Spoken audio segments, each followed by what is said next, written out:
est toujours au cœur du 15e Tour cycliste international du Sénégal. Bienvenue à tous sur la chaîne francophone. Nous sommes toujours dans l'ouest à Tivaouane, direction Saint-Louis, 165 km pour la deuxième étape. Bienvenue à tous sur TV5 Monde.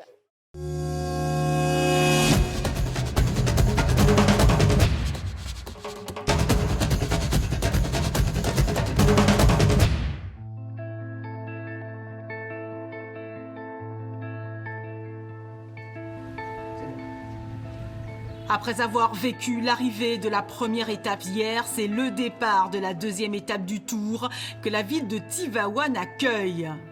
Véritable lieu de passage, Tivaouane se trouve sur la Nationale 2 qui relie Dakar, la capitale, à Saint-Louis. Justement, c'est sur Saint-Louis que les coureurs donnent le cap pour une distance de 165 km. Les 12 équipes sont bien au rendez-vous pour cette deuxième étape, plate et longue, idéale pour les rouleurs.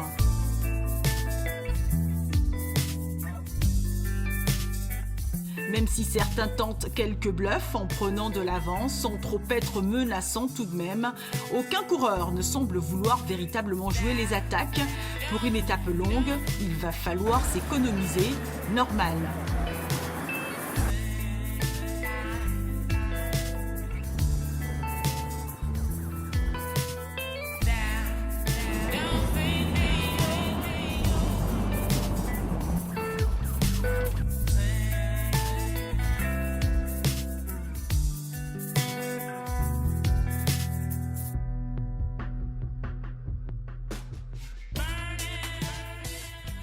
Mais pour les Algériens qui détiennent le maillot jaune, hors de question de laisser le contrôle à quiconque.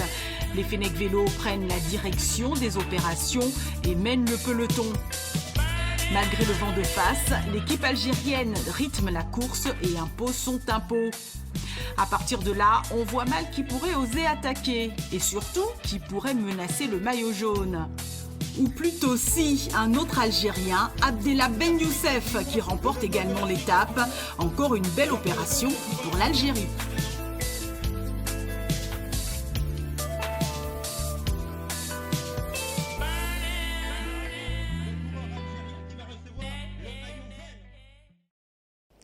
Après tous ces efforts, et si nous marquions une petite pause sur les bords des plages sénégalaises pour vous faire découvrir un lieu d'histoire et de culture africaine.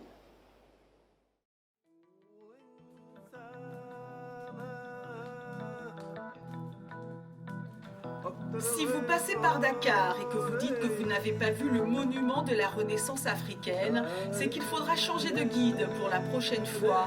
Car on ne voit qu'elle, cette immense sculpture qui surplombe la capitale sénégalaise. 52 mètres de hauteur, un homme, une femme et leur enfant pointant du doigt le ciel, comme pour fixer l'avenir et lui prédire de beaux jours.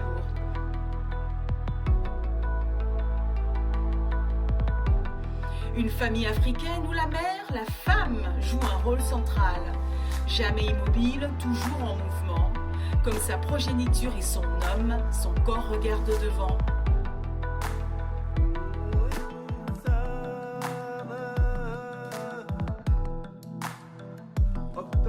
Fait de cuivre, le monument de la Renaissance africaine est bien plus qu'une architecture sculpturale. C'est un message à l'Afrique et aux Africains qui leur dit, qui nous dit, aucun rêve n'est impossible.